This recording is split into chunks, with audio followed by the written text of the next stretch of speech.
Where did you get that necklace? From the woman you called a thief, the woman you abandoned, and from the people your signature is about to make homeless. Remove that dirty girl from my gate. The security officer grabbed Cassandre by the arm and dragged her down the marble steps as workers gathered behind the glass doors, laughing and recording with their phones. "I said I need to see Mr. Alade," she shouted, struggling to keep her torn blouse closed. "Before his company destroys another 100 homes." "See this mad beggar," one receptionist mocked. "You think CEO Day wait for people like you?" Then the chain around Cassandre's neck snapped into view. A small silver pendant swung beneath the morning sun, 2 hands holding a tiny house. At that exact moment, Babatunde Alade stepped out of his black Range Rover. He saw the necklace and froze. His briefcase slipped from his hand and crashed onto the pavement. 20 years earlier, he had placed that same necklace around his wife's neck. There was only one in the world. "Ibiwari," he whispered. The laughter died. Cassandre turned slowly, blood running from where the guard's fingers had scratched her skin. "She said you would recognize it," the young woman said. "But she warned me that recognizing jewelry is easier for you than recognizing the truth." Tunde's face drained of color. "Where did you get that necklace?" Cassandre reached into her battered bag and pulled out a sealed envelope. "From the woman you called a thief, the woman you abandoned, and from the people your signature is about to make homeless. Do not leave this story halfway, because what was inside that envelope would tear open a 20-year-old lie and bring one of Lagos's most powerful families to its knees. Before we continue, tell us in the comments where you are watching from and your local time. And subscribe, because the truth this homeless young woman carried was far more dangerous than the necklace around her neck. The air outside Alade Meridian Developments seemed to lose its sound. Cars still moved along the road. A hawker still called out bottled water in the distance. Somewhere beyond the company gates, a bus conductor shouted for passengers going to Oberlende, but inside the compound, everybody stood still. The security officer's hand remained locked around Cassandre's upper arm until Tunde looked at him. "Leave her." The officer released her at once. Cassandre rubbed the place where his fingers had pressed into her skin. She did not cry. That unsettled Tunde more than tears would have done. "Bring her inside," he said. Chief Security Officer Bamidel lowered his voice. "Sir, we have not searched her properly." Tunde turned. The look on his face was enough. "I said bring her inside." The glass doors opened. The same receptionist who had mocked Cassandre moved aside so quickly that one heel caught against the polished floor. Nobody laughed now. Cassandre entered the building barefoot on one side because the strap of her left sandal had torn during the struggle. Mud marked every place she stepped. Her blouse was faded. Her skirt had been repaired at the hem with thread of the wrong color. The battered canvas bag hanging from her shoulder looked as if it had survived rain, dust, and several nights on hard ground. Yet she walked with her chin raised. Tunde led her past the main reception and into a private boardroom used for high-level negotiations. The room had a long table made from dark wood, leather chairs, a wall-sized screen, and a view of Lagos through glass that made the city look quiet and manageable. Cassandre stopped by the door. "You can sit," Tunde said. "I am fine." "You are bleeding." She glanced at the scratch on her arm. "I have had worse." Tunde's jaw tightened. He turned to Bamidele. "Call the clinic." "No clinic," Cassandre said. "This is not a negotiation. Everything in this building seems to be a negotiation." Bamidele looked from one to the other. Tunde pointed towards the door. "Leave us, sir." "Out." When the door closed, Tunde placed both hands on the table and studied the necklace. It was not silver, though the morning light had made it appear so. It was white gold, slightly dulled with age. The pendant was shaped like two open hands holding a small house. There was a tiny scratch across the roof. He remembered that scratch. Ibiwari had made it on the day they first opened the community library at Okawawo. She had leaned too close to a freshly installed metal shelf, laughed when the pendant struck it, and refused to let him replace the necklace. A house that has never been scratched has never sheltered anybody, she had said. Tunde had forgotten the exact sound of her laughter. He had not forgotten the necklace. "Take it off," he said. Cassandre's eyes hardened. "Why? I need to see it. You can see it from there. That necklace belonged to my wife, your ex-wife." The correction landed sharply. Tun straightened. "Where did you get it?" "She gave it to me." "When?" "Before she died." His breath stopped for half a second. "Ibiwari is dead." Cassandre did not answer immediately. For 20 years, Tunde had trained himself not to ask about Ibiwari. He had told himself that her life no longer concerned him. Whenever her name surfaced in old documents or at social functions, he became busy with another conversation. He had heard rumors that she worked with housing rights groups. Once, an associate mentioned seeing her in Port Harcourt. Another time, someone said she was living in Accra. Tunde had never checked. Now, a girl who slept on the street was standing in his boardroom, wearing the necklace he had once fastened around Ibiwari's neck, and speaking of her death as though it were ordinary news. "When did she die?" he asked. 18 months ago. "From what?" "Kidney failure, complications from hypertension, and maybe from carrying too many things alone for too long. That is not a medical answer. It is the answer I have." Tunde's face changed. Cassandre saw it and looked away, not out of pity, but because grief could become another form of power when it belonged to a rich man.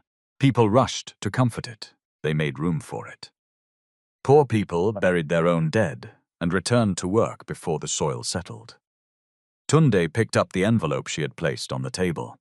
It was brown, softened at the corners with his full name written in blue ink. Babatunde Olusegun Alade. He recognized the handwriting before he broke the seal. For a moment, his thumb refused to move. Inside were 3 things. The first was a photograph.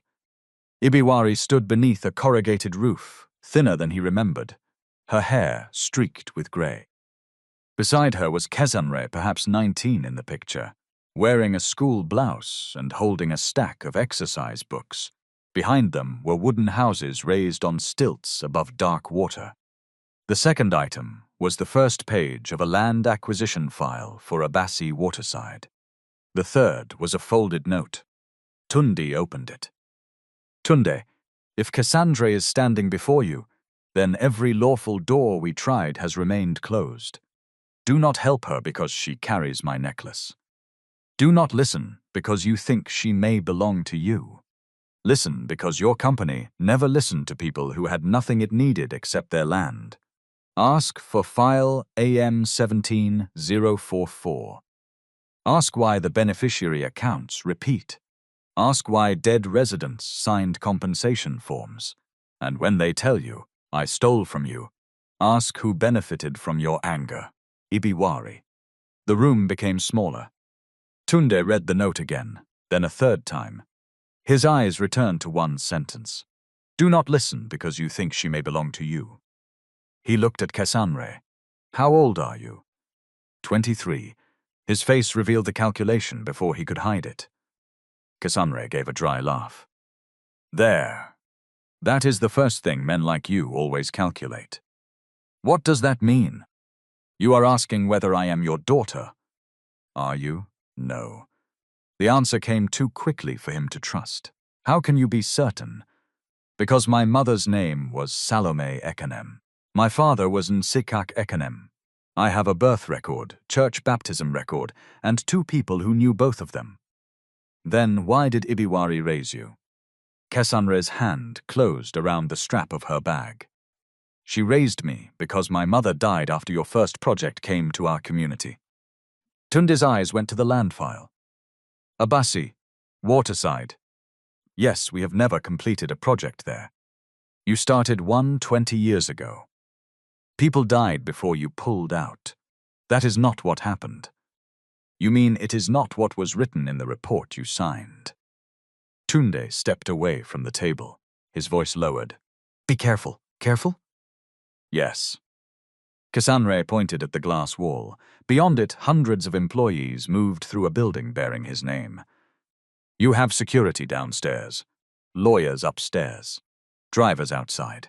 You sleep behind gates. I slept under a church staircase last night, with my bag tied to my waist.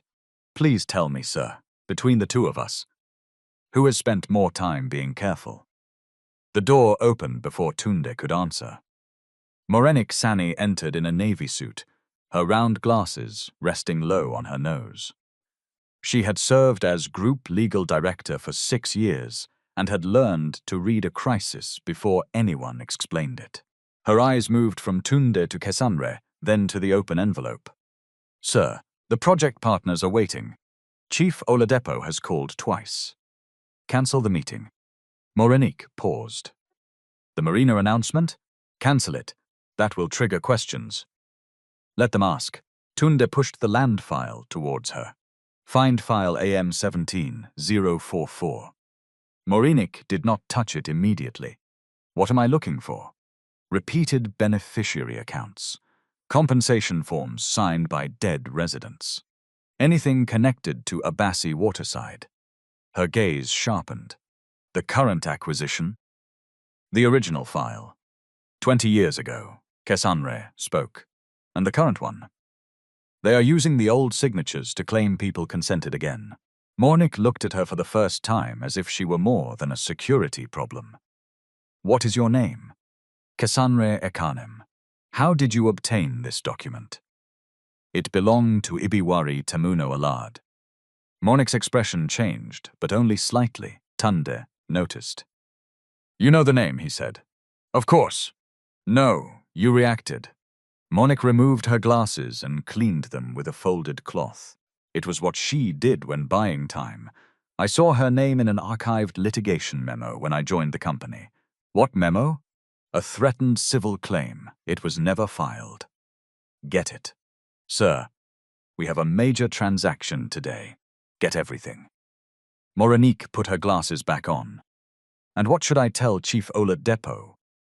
Tell him nothing. That was the first mistake Tunde made that morning. He assumed that silence inside a company remained silent. By the time Moraike reached the legal archive, Chief Oladipo Alade already had a still image from the security footage on his phone. The picture showed Cassandre turning at the gate. The necklace was visible. Oladipo sat alone in the rear seat of his Mercedes and enlarged the image until the pendant filled the screen. For the first time in many years, his steady fingers trembled. He called the project director at Abassi Waterside. Why has the demolition not begun? The man sounded confused. Sir, mobilization is for Monday. The community received 7 days' notice. Move it forward. To when? Tomorrow morning. Sir, legal may object. Legal will receive the revised safety report tonight. Tell the contractor there is an emergency risk of structural collapse. That report does not exist. It will. Oladipo ended the call and stared again at the necklace. Ibiwari, he murmured. Even from the grave, you still refuse to rest. Back in the boardroom, Tunde asked Cassandre to explain how she had become homeless. She did not begin with the demolition. She began with her mother's dialysis. People like one dramatic reason, she said. They want to hear that one fire burnt everything, or one wicked landlord threw us out. Real life is not always like that. Sometimes you fall through 10 small holes before anybody calls it a disaster. Her adoptive mother, Ibiwari, had been sick for years. At first, she managed her blood pressure with medication. Later, her kidneys began to fail. She still worked, writing reports for civil society groups, and helping communities prepare petitions. But the hospital bills consumed what little she earned. Cassandre left college during her second year. "I told myself it was only one semester," she said. Then one became two. They moved from a two-room flat to a single room, then to a cheaper room. When Ibiwari died, Cassandre discovered 3 months of unpaid rent and debts owed to a pharmacy. She found temporary work serving food at events, entering survey data, and helping a land consultant organize files. The work came and went. Then the current Abassi waterside residents received notice that the area would be cleared for Meridian Crown Marina. Cassandre returned to the community to help families copy documents and record claims. While she was there, thieves broke into the room where she was staying. They took her small phone, her cash, and the plastic folder containing her national identity slip and school records. Without the documents, she could not complete onboarding for a new job. Without the job, she could not pay rent. Without an address, replacing some documents became harder. For 3 weeks, she slept wherever she found space. A church veranda, a market stall after closing. 2 nights in the corridor of a government hospital until security chased her away. Tunde listened, but his mind kept returning to Ibiwari. Why did she never contact me? Cassandre looked at him for a long moment. She did. She wrote letters. I received nothing. She sent documents to your office. Nothing reached me. She came here once. Tunde frowned. When? 11 years ago. Security said you were in a meeting. She waited 6 hours. Then Chief Oladepo came downstairs and told her that if she cared about me, she should stop trying to destroy the company. Tunde sat down slowly. You were there? I was 12. I sat on that pavement outside and did my homework. He remembered that day. Not Ibiwari. Not the child. He remembered Oladepo entering an afternoon meeting late and saying there had been a disturbance downstairs involving an unstable woman. Tunde had not asked who. A knock came. An office nurse entered with a first aid box. Cassandre allowed her to clean the scratch but refused an injection because she was not told what it was. The nurse explained it was not an injection, only antiseptic spray. Then say that first, Cassandre replied. People have a right to know what you are putting on their body. Tunde watched her. Even exhausted, she demanded explanation. She asked before agreeing. She did not treat authority as truth. Ibiwari had been the same. When the nurse left, Tunde said, You cannot return to the street. Cassandre stiffened. I have a guest apartment near the office. You can stay there temporarily. It is secure. No, you need somewhere to sleep. What I need is for the demolition to stop. I cannot stop a legally approved project because you brought me 1 copied page and a personal letter. So the necklace was enough to bring me upstairs, but not enough to make you investigate. I am investigating. You are offering me a bed. Both things can happen. And when the cameras find out, your company will announce that the compassionate CEO rescued a homeless girl. Meanwhile, your bulldozers will move before sunrise. Tunde's frustration rose. What exactly do you want from me? A written suspension of all site activity for 14 days. An independent review of the compensation register. Public access to the list of beneficiaries. A meeting with elected residents, not the people your contractor selected. That is not a small request. Neither is removing a community. The land is classified as unsafe. Some parts are unsafe. Other parts became unsafe because drainage channels were blocked during previous works. You seem to know a great deal. I studied estate management and community development before poverty interrupted my education. The words were not bitter. That made them worse. Tunde called Morenik. Prepare an internal instruction suspending mobilization at Abassi Waterside for 72 hours, pending document review. Morenik answered after a brief pause. I need to confirm authority under the project company structure. I am Group's CEO. The project vehicle has delegated authority to the steering committee. Chief Oladipo chairs it. Tunde's expression hardened. Draft it anyway. Yes, sir. Cassandre adjusted her bag. 72 hours is not 14 days. It is what I can do now. It is what you are willing to do now. She walked towards the door. Where are you going? To tell the residents that the CEO who signed away their homes needs more time to decide whether their evidence is worth reading. Cassandre. She stopped. Tunde held out a business card. My direct number. She stared at it. You think a woman sleeping outside has a phone? He lowered his hand. For the first time that morning, the humiliation belonged to him. Morenik spent the next 2 hours inside a restricted digital archive. The company's current system contained clean copies of every document connected to Abassi Waterside. Too clean.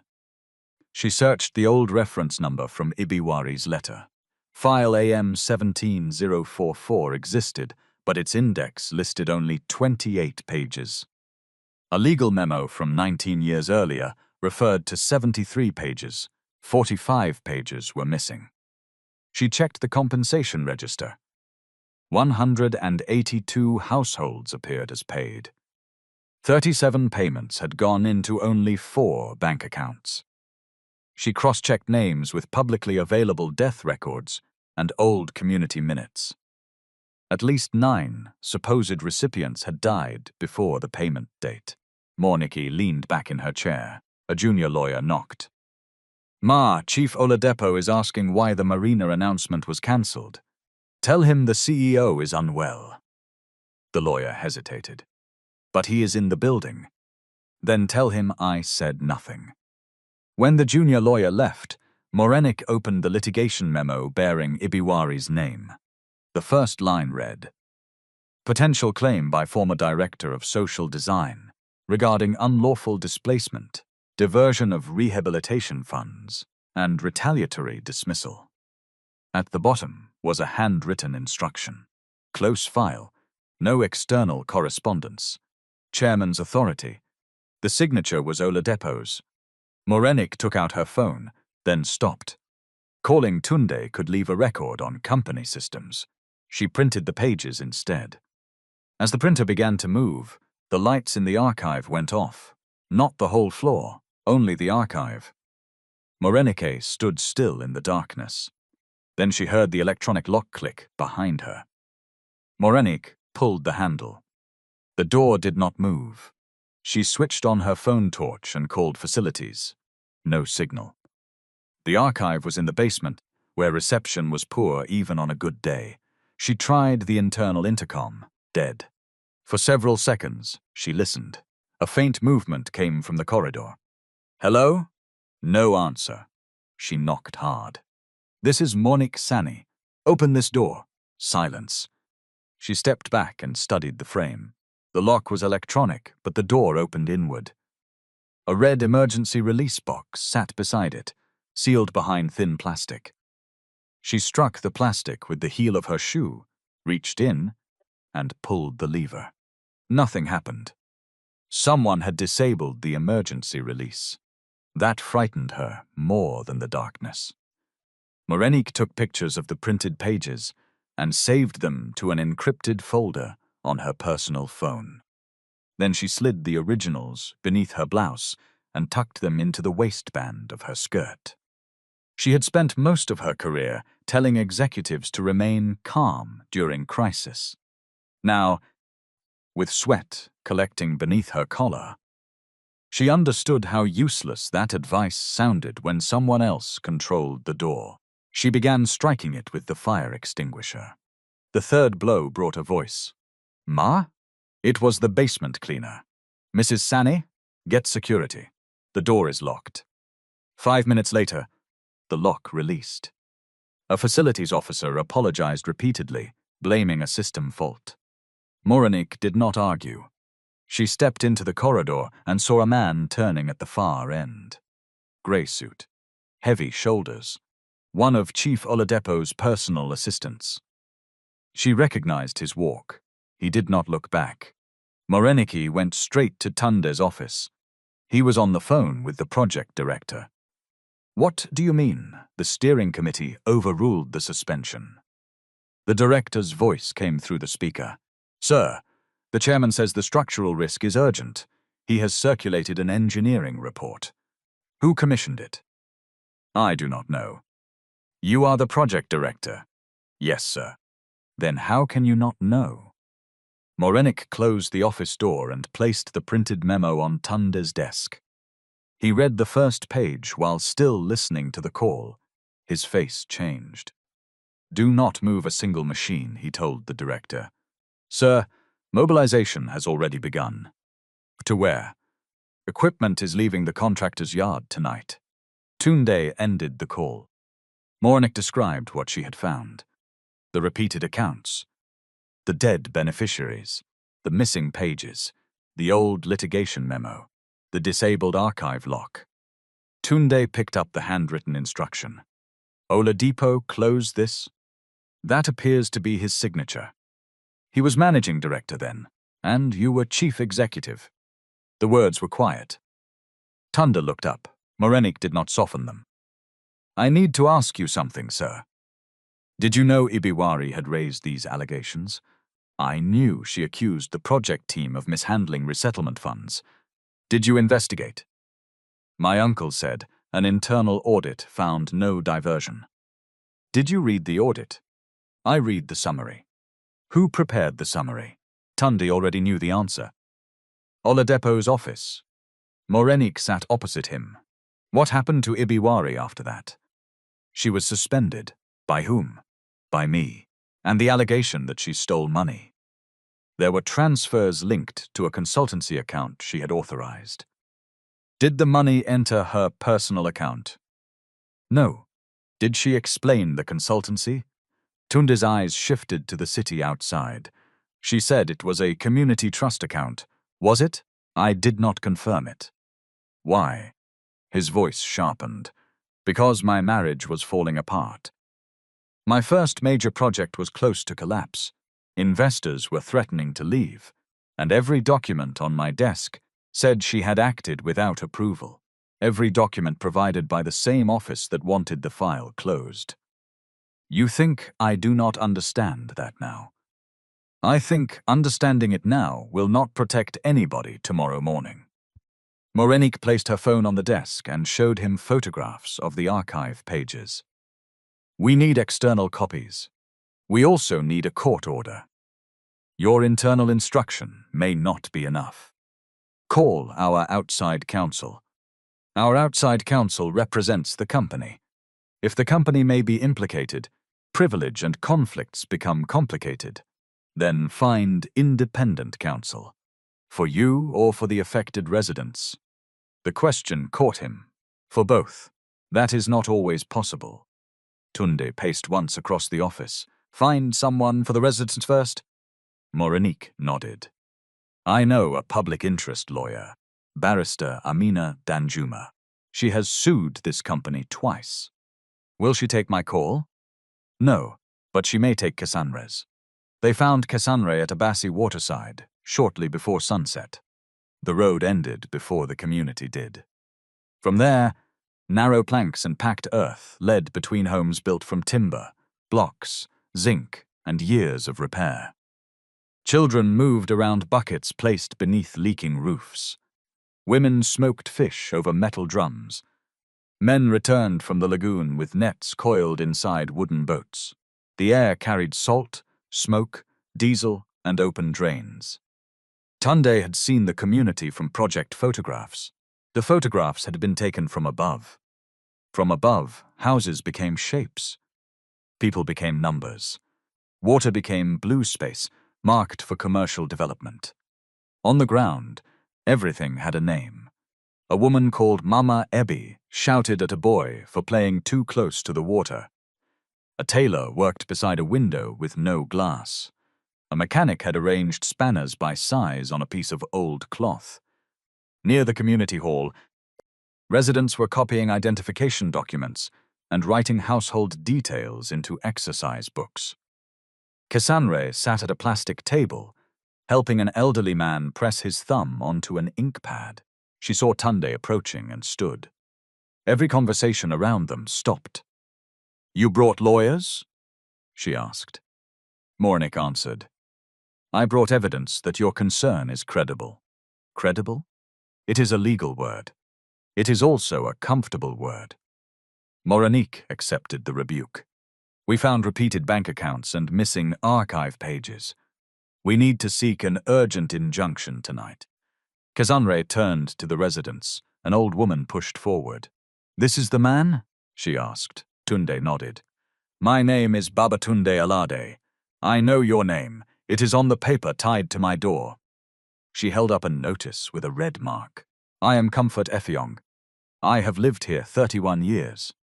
Your paper says I collected 8 million naira. Show me the bank where I collected it." Tunde took the notice. "I will investigate." "You people always investigate after the machine has broken the house." Another man raised his voice. "My father's name is on the list. He died in 2013. They said he signed in 2024. People began speaking at once. "My room number is wrong. They counted 3 families as one. The meeting they wrote about did not happen. They told us to sign attendance, then used it as consent." Moraik lifted both hands. "One person at a time. We need statements with dates and copies of documents." A young man laughed bitterly. "Madam, when we brought statements to your office, security poured water on us." Cassandre stepped onto a low bench. "Listen. Shouting will not help Barrister Amina file the case. We need structure." The crowd quietened because she had been working with them for weeks. She pointed to different tables. "People with payment alerts go to the blue table. People whose names appear as paid but received nothing go to the yellow table. If the listed person is dead, bring any burial record, church program, obituary, or witness who knew the date. Do not hand over your only original. We will photograph it and return it." Tunde watched her organize the room. She did not promise victory. She did not say the CEO had come to save them. She explained that an interim order might delay demolition, but would not settle ownership. She warned that inaccurate claims could weaken stronger ones. She told residents not to invent figures simply because the company's figures were false. "Truth does not become stronger because we add to it," she said. "Give only what you can defend." Morniki looked at Tunde. "That girl should be in law school. She was studying estate management. Then she should finish." Tunde lowered his voice. "Do not turn her into a project." Moreniki almost smiled. "I was about to tell you the same thing." Barrister Amina arrived after dark in a dusty Toyota. She wore a plain black dress, carried 2 laptops, and greeted Tunde without warmth. "So the lion has discovered the forest contains people. I did not ask you here for insults." "No, you asked because your own legal department cannot clean what it may have helped bury." Moronique stepped between them. "We need the order before morning." Amina studied the documents. "The court will ask why this is urgent now. Because they moved the demolition forward," Cassandre said. "Proof?" A resident produced a video showing low-bed trucks carrying excavators along the access road. Amina nodded. "We will ask for an interim injunction based on procedural irregularities, disputed compensation, lack of adequate notice, and risk of irreparable harm. But understand this. A judge may refuse without clearer title records." "What about the dead beneficiaries?" Tunde asked. "That strengthens the fraud question. It does not automatically decide land rights. Can we stop them? We can try." Cassandre leaned over the table.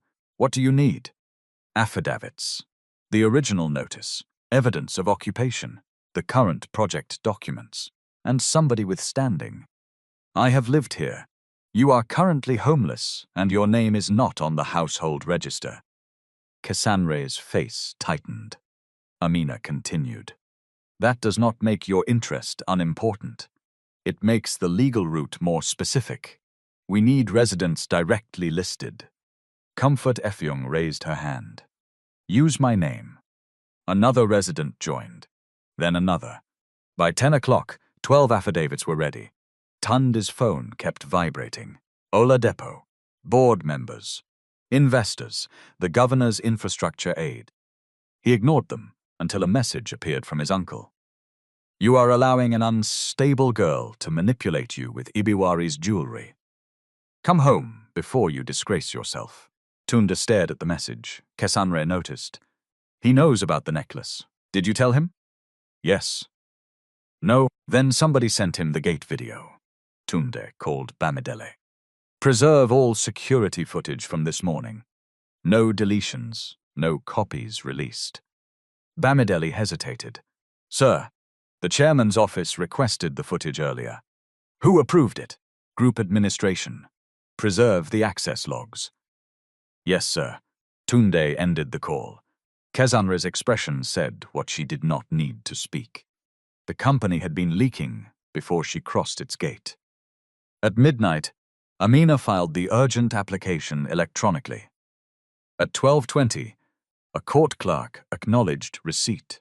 At 1:15, the contractor's equipment reached the outer road. At 2, rain began. The rain came hard, beating roofs and turning paths to mud. Families moved mattresses away from leaking corners. Children slept in clothes because nobody knew whether they would need to run at dawn.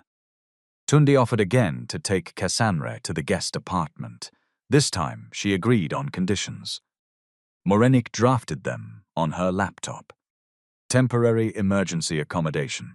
No confidentiality obligation. No waiver of claims. No restriction on legal consultation or media contact. No use of Cassandre's name or image by Alad Meridian without written consent. Tunde read the document. This is excessive for one night. Cassandre answered, People who have been cheated by paper learn to use paper. He signed. The guest apartment was on the 11th floor of a serviced building in Victoria Island. It had 2 bedrooms, white sheets, air conditioning, hot water, and a refrigerator filled with drinks. Cassandre stood in the middle of the sitting room, unable to move. Tunde misread her silence. If you need anything, the caretaker is downstairs. She walked to the window and looked at the city lights. This place is empty? Yes. How much does it cost each month? That is not relevant. It is relevant to me. Tunde gave a figure. Cassandre turned. That is more than 20 families here spend on rent. This is not the time. That is always what rich people say when the numbers embarrass them. Tunde exhaled. You think having money makes every choice immoral? No, I think money allows people not to see the cost of their choices. He moved towards the door. Barrister Amina will call when the judge responds. Cassandre touched the pendant. Did you love her? Tunde stopped. The question had come without accusation. Yes. Then why did you not listen? He looked down at his hands. I thought love meant knowing the person. When the documents contradicted what I believed, I trusted the documents because they looked objective. But somebody prepared them. I know that now. No. You knew it then. You only trusted the person who prepared them more than the woman you married. Tunde met her eyes. You sound exactly like her. I spent most of my life with her. He opened the door. She hated air conditioning this cold, Cassandre added. A memory struck him. Ibiwari walking through their old bedroom at midnight, switching off the air conditioner, saying Lagos already had enough people trying to freeze Africa out of itself. Tunde left without answering. Cassandre locked the door, checked every window, and placed a chair beneath the handle. Then she entered the bathroom. She had not stood beneath a proper shower for 12 days. The first touch of hot water hurt the scratch on her arm. She leaned against the wall while dust and sweat ran down the drain. She tried not to cry. Not because of Ibiwari. Not because of the coming demolition. She cried because the clean towel smelled of soap, and she had forgotten how quickly safety could make the body admit it was tired. She slept for less than 2 hours. At 4:30, a loud knock woke her. "Maintenance," a man called. Cassandre sat up. Nobody had mentioned maintenance. She did not move. The knock came again. "Madam, there is a water leak from your unit." She checked the bathroom. Dry. Her phone was gone, but the apartment landline sat beside the bed. She called the caretaker. No answer. The door handle moved. Cassandre picked up the heavy lamp from the bedside table. "Who are you?" "Maintenance." "What is your name?" Silence. Then the man said, "Open the door, or we will use the master key." Cassandre stepped back and dialed Tunde's number from the business card she had kept. He answered on the third ring. "What happened?" "There are men outside." "What men?" "They say maintenance. They are trying the door." Tunde was already moving. "Do not open. Call police." "I do not know the emergency code from this landline." "Dial 112. She did. The line connected, but before she finished giving the address, the lock clicked. The chair shifted. 2 men pushed the door inward. Cassandre screamed. The first man reached for her bag. She swung the lamp. It struck his shoulder and shattered against the wall. The second man grabbed her from behind. She drove her heel into his shin, twisted, and bit his wrist. He cursed. The first man recovered and slapped her so hard that her vision flashed white. "Take the necklace," he shouted. "Not the bag, not money, the necklace." Cassandre understood. She closed both hands around the pendant. The second man reached for her throat. Then the corridor filled with a siren. The men released her and ran. One used the stairwell.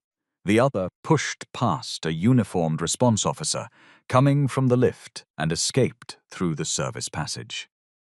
Cassandre stood against the wall, shaking, one palm bleeding from broken glass. The necklace remained around her neck. Tunde arrived 15 minutes later wearing trousers, an open collar shirt, and no jacket. He had driven himself. He found Cassandre seated on the floor while a police officer photographed the damaged door. Her cheek was swelling. "What did they take?" "Nothing." "Then why?" "They came for the necklace." Tunde looked at the broken lamp, the displaced chair, and the blood on her hand. Something inside him settled into a colder shape.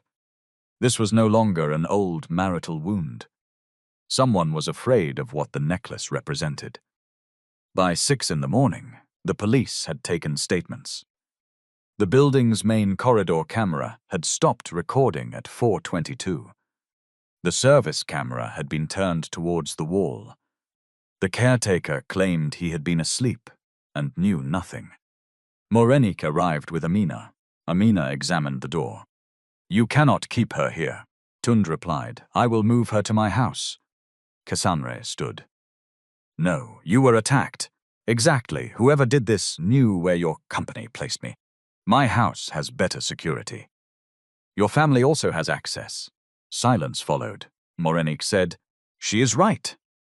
Tunde looked at her sharply. "Find an independent, safe place," Morenik continued. "Not company property. Not disclosed to internal staff." Amina offered a protected apartment used by her legal organization. Cassandre agreed. Before they left, Amina's phone rang. She listened, thanked the caller, and ended the call. "The judge has scheduled an emergency hearing for 9:30. "Did he issue a temporary order?"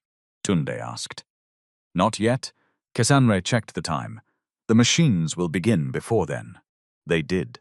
At 6:43, the first bulldozer engine started at Abassi waterside. The sound traveled across the water like thunder. By the time Tunde's vehicle reached the edge of Abassi waterside, Dawn had only begun to color the sky. The bulldozer stood behind a line of police officers and private security men. Its blade was raised. 2 excavators waited farther back on transport trucks. Workers in reflective jackets moved around the equipment, checking fuel lines and shouting over the engines. Residents poured from the lanes carrying bags, cooking pots, mattresses, school uniforms, framed photographs, and whatever else their hands could hold. A child was crying because he could not find one shoe. Comfort Effiong stood in front of her house with both arms spread. "You will pass through me first," a police officer shouted through a loudspeaker. All residents must comply with the lawful evacuation notice. Do not obstruct authorized personnel. Cassandre pushed through the crowd. Where is the court order authorizing demolition? The site manager pointed to a laminated document. Government clearance. That is an environmental access permit. It is not a possession order. You are not a lawyer. No, but I can read. The site manager turned away. Tun stepped forward. Switch off every machine. The man froze when he recognized him. Sir, I have written instruction from the steering committee. I am the group CEO. Yes, sir, but this project is under Meridian Crown SPV. The chairman has delegated authority. I am withdrawing that authority. You cannot do it verbally, sir. Tunde moved closer. Then treat this as notice that I will hold you personally responsible for every structure damaged after this moment. The contractor's representative joined them. Mr. Alaid, mobilization costs are running. We have police support and a safety report stating that the structures present imminent risk. Mornick held out her hand. Show me the report. He gave her a copy. She scanned the first page. This engineer resigned from the consulting firm 6 months ago. That is not my concern. It will become your concern when you explain why you relied on a report dated yesterday and signed by someone who no longer works there. The man looked uneasy. Behind them, residents began chanting, "No notice, no demolition, no payment, no demolition." Cassandre climbed onto a wooden crate. Everybody listen. The chanting slowed. Do not throw stones. Do not touch the machines. Record everything from a safe distance. Parents, keep children behind the community hall. People with elderly relatives, move them to the church compound. If police give an instruction, ask for the legal basis, but do not fight. A young man named Edet shouted, "They will destroy us while we are asking questions." Cassandre pointed at the phones raised around them. If you fight, they will show only the fight. They will not show the papers. Do not give anybody an excuse to call us violent. Tund watched her calm people who had every reason to be furious. He had attended leadership programs in London and New York. Consultants had taught him crisis communication, stakeholder management, and conflict de-escalation. Cassandre did it with no microphone, no title, and no promise that she could win. A police commander approached. Mr. Alad, with respect, your family disagreement is not our operational matter. We have instruction to maintain order. This is not a family disagreement. Then bring a court order. Amina checked her phone again. The hearing has started remotely. The judge is reviewing the affidavits. How long? Tunde asked. As long as the court requires. The bulldozer operator lowered the blade. Cassandre ran towards the line. Tunde caught her arm. Do not. That is Mama Comfort's house. You told everybody not to approach the machine. I know. Then follow your own instruction. The operator looked towards the site manager. The manager lifted one hand. Morinik stepped directly in front of the blade. The operator stopped. Tunde stared at her. She did not turn. If that machine moves, she called, I will name the contractor, the project company, every director who authorized it, and every insurer attached to this site, in an emergency application before noon. The contractor's representative cursed under his breath. "Madam, move. No. You are company legal director, which means I understand exactly how expensive your next 30 seconds can become." For the first time, the residents laughed. It was not joy. It was the sharp laughter of people watching power become uncertain. Then a black Mercedes entered the site. Chief Oladipo Alade stepped out wearing a cream agbada, polished shoes, and an expression of patient disappointment. He looked at the crowd as if they were children delaying an important journey. "Tunde," he said. "What is this? What have you done?" Oladipo sighed. "I have protected a project you are allowing Greece to sabotage. You moved demolition forward. Because the structures are unsafe, you manufactured the report. That is a reckless allegation." Morenik handed him the page. The listed engineer no longer works for the firm. Oladipo barely glanced at it. Administrative error. 37 compensation payments entered 4 accounts. Tunde said. 9 dead people signed forms. The older man's eyes narrowed. "This is not the place. It became the place when you sent machines." Oladipo lowered his voice. "You are humiliating yourself over a street girl carrying stolen property." Cassandra heard him. She stepped closer. Oladipo looked at the necklace and for one brief moment lost control of his face. Cassandra saw recognition. "You know it," she said. "I know what it resembles. No, you know it." Oladipo turned to Tunde. "She has manipulated you exactly as Ibiwari did. Sentiment, accusation, public drama. That woman nearly destroyed your life once. You closed her litigation file. I prevented a bitter former spouse from blackmailing the company. You intercepted her letters. I protected you. From my wife? From weakness." The word hung between them. Oladipo's voice became softer. "You were 34 years old. Banks were ready to pull out. Contractors had not been paid. Your wife had opened unauthorized accounts and moved project funds. I kept the company alive. The account was a community trust. That is what she claimed. Did you investigate?" "I did what was necessary." Tunde stared at the man who had raised him after his father died. Oladipo had paid his university fees. He had guaranteed the first company loan. He had sat beside Tunde's mother in hospital. When Tunde and Ibiwari fought, it was Oladipo who listened, advised, and reminded him that great men could not allow private emotions to ruin public duty. Now every memory felt contaminated. Amina called out. "The court has issued an interim preservation order." She held up her phone. "All demolition, removal, or interference with occupied structures is suspended for 7 days pending hearing. The order has been served electronically on the project company, contractor, police legal unit, and local authority." The residents erupted. The site manager stepped back. Oladipo raised his hand. "An electronic copy is not service on site." Amina faced the police commander. "Your legal unit has acknowledged receipt. Check your phone." The commander moved aside and called someone. The bulldozer engine continued running. Comfort Effiong began to pray aloud.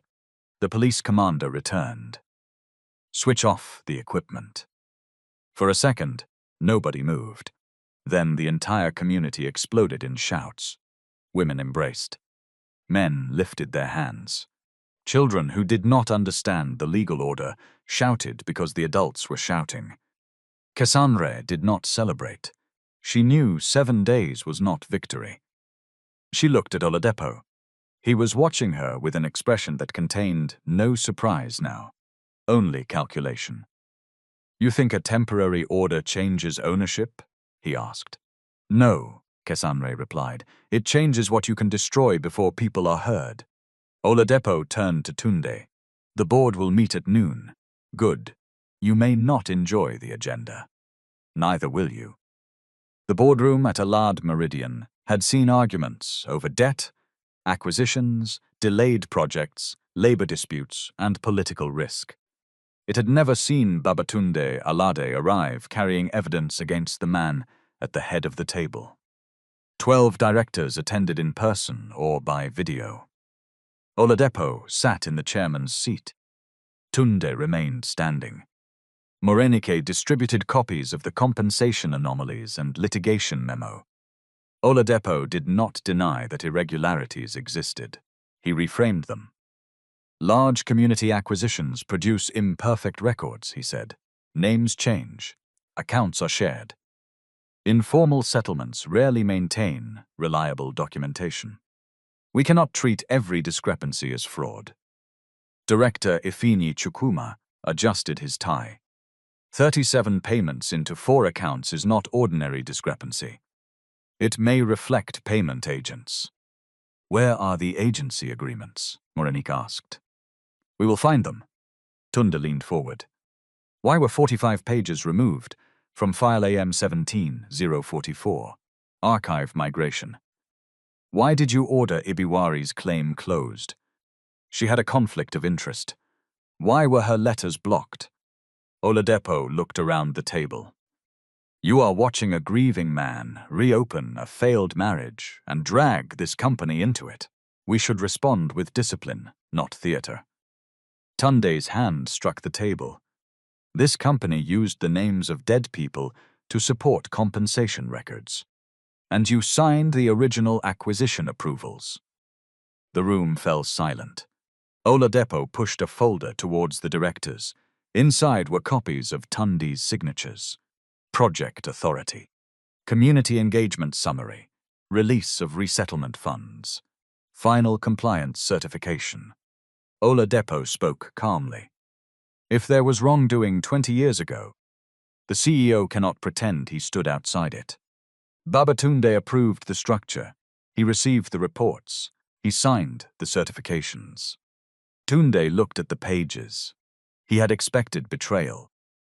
He had not expected his own handwriting to feel like evidence from a stranger. Director Chukwuma asked, "Did you review these documents before signing?" Tunde answered honestly. The summaries, not the attachments? No, did Ibiwari raise concerns directly with you? Yes. And you rejected them? Yes. A director joining from London spoke. Then this is not merely a chairman issue. It is a governance failure involving the chief executive. Oladipo sat back. For the first time that day, he looked satisfied. Tunde could have defended himself. He could have said he was young. He could have said Oladipo controlled information. He could have said the company would have collapsed if he had delayed. All of those things contained some truth. None changed the signatures. I did not steal the money, Tunde said. But I signed papers I did not question, and I punished the person who asked me to question them. That is not innocence. The words moved through the room more powerfully than denial would have done. Morenike looked at him. Oladipo's satisfaction disappeared. Tunde continued. I am proposing 4 immediate actions. First, an independent forensic audit led by a firm with no prior relationship to Allied Meridian. Second, preservation of all records, including personal devices used for company business. Third, suspension of current site activity until the audit and court review. Fourth, voluntary disclosure to the relevant financial and anti-corruption authorities. Several directors began speaking at once. You will destroy the company. The lenders will panic. We need legal advice. This is premature. Oladipo raised his voice. I move that Babatunde Alade be suspended as Group CEO pending assessment of his fitness and conflict arising from his former wife's allegations.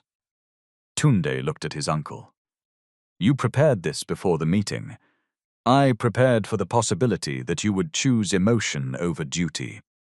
Director Chukwuma asked for a vote. The board council explained that Tunde could remain in the room, but could not vote on his own suspension. 5 directors supported suspension. 4 opposed. 2 abstained. Oladipo held the casting vote as chairman. The motion passed. Just before 2 in the afternoon, Babatunde Alade ceased to be acting chief executive of the company bearing his name. His access card was deactivated before he reached the lift. Employees watched from behind glass as he carried his own files through the lobby. The receptionist from that morning lowered her eyes. Outside, reporters had gathered. Someone had leaked the board meeting. Questions struck him from every side. "Mr. Alade, were you removed because of fraud? Is the homeless woman your secret daughter? Did your ex-wife steal company funds? Are you admitting illegal demolitions?" Tunde stopped. Moreniki whispered, "Do not make a full statement without counsel." He nodded. Then one reporter shouted, "Did the girl steal the necklace?" Tunde turned towards the cameras. "No." The crowd quietened. "She'd not steal it. Kesanre Akanem is not under investigation by me, and no member of my office has authority to accuse her of theft. Any claim that she is a criminal is false. Who is she? A witness who deserves protection. Is she your daughter? No." The answer created fresh shouting. Tunde continued before anyone could interrupt. "And her lack of relation to me does not reduce the seriousness of what she has raised." That sentence traveled farther than he expected. By evening, millions of people had watched the clip. Some praised him. Some called it damage control. Some asked why a young woman needed a dead rich woman's necklace before a CEO would hear her. That last question followed him home. Kesanre spent the afternoon at Amina's protected apartment giving a formal statement about the attack. Gozi Mba arrived after sunset. He was lean, observant, and carried a canvas document bag held together with 2 repaired straps. He introduced himself as an investigative reporter. Kesanre did not invite him to sit. "How did you know where I was?" "Amina called me." Kesanre looked at the lawyer. Amina said, "Ibiwari trusted him." Gozi opened his bag. "I met Auntie Ibi 6 years ago. She gave me documents about Abasi Waterside and 2 other acquisitions. Why did you not publish?" "Because what she had proved irregularity, not the full chain of criminal responsibility. The bank records were incomplete. Key witnesses withdrew. One disappeared." "Disappeared?" "Left the country, according to his family. I could not confirm where." Kesanre folded her arms. "So you kept the story. I kept investigating. People kept losing homes." "Yes." His answer carried no defense. That made her listen. Gozi removed a sealed plastic sleeve. Inside was an unopened envelope addressed to Tunde. "Ibiwari gave me this shortly before she died. She said to release it only if Tunde ever chose to investigate." Kesanre stared. "What is inside?" "I do not know. You did not open it?" "It was not addressed to me." Kesanre almost laughed. After weeks of people opening her bags, using her image, speaking about her, and deciding what was best for her, the simple respect for another person's sealed letter felt extraordinary. Tunde came to the apartment under escort from a private security company selected by Amina, not by Alade Meridian. He looked older than he had that morning. Gozi handed him the envelope. Tunde opened it with care. The letter was 8 pages long. Ibiwari had written it by hand.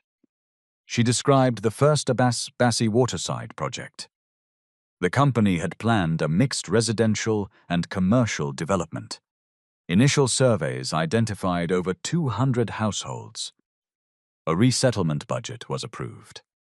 Ibiwari proposed a staged relocation, temporary accommodation, livelihood support for fish sellers and boat operators, and a community trust to receive funds transparently. Oladipo opposed the cost. He argued that many residents lacked formal title and should receive only token assistance. When Ibiwari continued to object, payment records began appearing without her approval. She opened a temporary trust account with 2 community representatives to protect a portion of funds already released for livelihoods purport. Oladipo used that account to accuse her of diverting money. Tunde reached the 5th page and stopped. Cassandre watched his hands. What? He handed the letter to Moranik. A paragraph had been underlined. Tunde, the hardest truth is not that your uncle deceived you. It is that he chose a lie your pride was ready to accept. By then, you already resented the hours I spent in the community. You already suspected I cared more about strangers than about our home. When he placed the account documents before you, they did not create your judgment. They gave your judgment paperwork. Tunde sat down. For 20 years he had remembered himself as the husband betrayed by a secretive wife. Now memory rearranged itself. Ibiwari arriving home late, smelling of smoke from the waterfront. Her refusal to attend an investor dinner because a displaced woman had gone missing. Their arguments over money, Tunde accusing her of making him look weak before employees. Ibiwari saying, "You only call compassion disloyalty when it delays your ambition." The final page contained names. 3 company officers, 2 consultants, a local government official, and 1 man identified only as EM, finance clerk, willing to confirm that beneficiary accounts had been replaced after approval. Gozi tapped the initials. Ezekiel Monday. He was the witness who left Nigeria. Can we find him? Morenike asked. I found his sister in Uyo last year. She said he is alive, but terrified. Tunde looked at Gozi. What would make him speak? Evidence that the company can no longer bury him. Amina's phone rang. She answered, listened, and slowly turned towards Cassandre. What is it? Cassandre asked. Amina placed the call on speaker. A police officer introduced himself. We need Miss Cassandre Ekanem to report to the station concerning a complaint of theft and extortion. Tunde stood. I publicly stated no complaint came from me. The officer replied. The complainant is the Alad Family Heritage Office. The allegation concerns jewelry belonging to the family estate and a demand linked to stopping a commercial project. Oladipo had changed the weapon, not company property, family property, not a misunderstanding, extortion. Amina asked, Do you have an invitation in writing? It has been sent. We will attend with counsel tomorrow. The officer paused. Miss Ekanem should come tonight. No, if she refuses, a warrant may be requested. Amina ended the call. Cassandre's face was still. Tunde said, You are not going. Yes, I am. They will detain you. If I hide, they will call me a fugitive. We can challenge it. We will challenge it from there. Amina shook her head. Voluntary attendance does not guarantee release. Cassandre picked up her bag. I have spent weeks being chased from places because people think not having an address means not having a name. I will not run now that they finally wrote my name on paper. At the station, the desk officer took the necklace as evidence. Cassandre refused to remove it until Amina photographed the item, the clasp, the scratch across the pendant, and the evidence label. Write the condition, she insisted. The investigating officer frowned. Madam, we know our work. Then documenting it should not offend you. Amina hid a smile. The officer recorded the scratch. Tunde offered to provide a surety immediately. The police declined, saying the complaint involved conspiracy and property of substantial value. At 11:40, Cassandre was placed in a holding cell. By midnight, a news website published the headline, Homeless Scammer, Arrest for Using CEO, Stared Ex-Wife to Demon Millions. The article included details from her police statement that had not been made public. It claimed she had invented the demolition allegations after learning about Tunde's failed marriage. It described her as uneducated, though she had attended college. It called the necklace stolen before any court had examined ownership. By morning, strangers were debating whether Cassandre looked honest enough to be believed. Oladipo appeared on television outside a charity event. He spoke gently. This is a painful family matter. We must have compassion for vulnerable young people who may be influenced by activists. But compassion cannot excuse criminal conduct. Inside the cell, Cassandre heard the interview from an officer's phone. One detainee looked at her. "Na you dem dey talk about?" Cassandre rested her head against the wall. "Yes." The woman nodded towards the television sound. "That old man fear you." Cassandre closed her eyes. "For what?" "For wetting, you know." That was when Cassandre understood the purpose of the arrest. It was not only to punish her, it was to change the question. Instead of asking whether hundreds of residents had been cheated, the public would ask whether one homeless woman had stolen a necklace.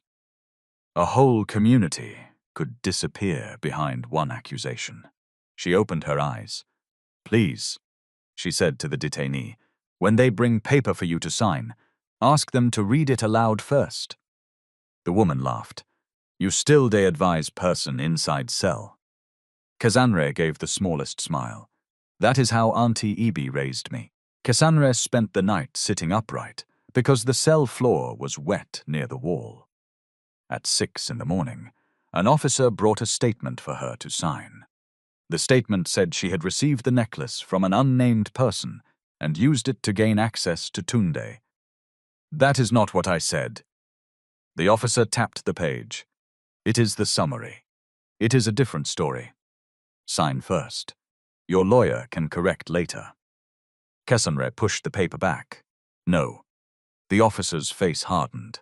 "You people learn small English and begin to make trouble." Cassandre looked at the women around her. "Please read the statement aloud so everybody can hear what I am refusing." "Are you teaching me my work?" "No, I am protecting my name." The officer took the paper away. 2 hours later, Amina arrived with a magistrate's release order. The police delayed another 3 hours, claiming paperwork had not been processed. Gozi waited outside with cameras from several news organizations. When Cassandre finally emerged, reporters crowded around her. "Did you steal the necklace? Are you Tunde Alade's daughter? How much money did you demand? Were you sleeping in the CEO's apartment?" Cassandre raised one hand. The questions slowed. "My name is Cassandre Akanem. The necklace was given to me by Ibiwari Tamuno Alade before she died. I did not demand money for myself. I asked for a pause in demolition and an independent review of compensation records." A reporter interrupted. "Why should anyone believe you?" Cassandre looked directly into the camera. "You should not believe me because my clothes are torn. You should not disbelieve me for the same reason. Look at the records. Ask why dead people signed forms. Ask why 37 payments entered 4 accounts. Ask why the demolition date changed after I entered the CEO's office." That clip went farther than the scandal headline. At Abassi Waterside, residents played it on phones. In offices, people argued over it during lunch. Law students began downloading the court filings.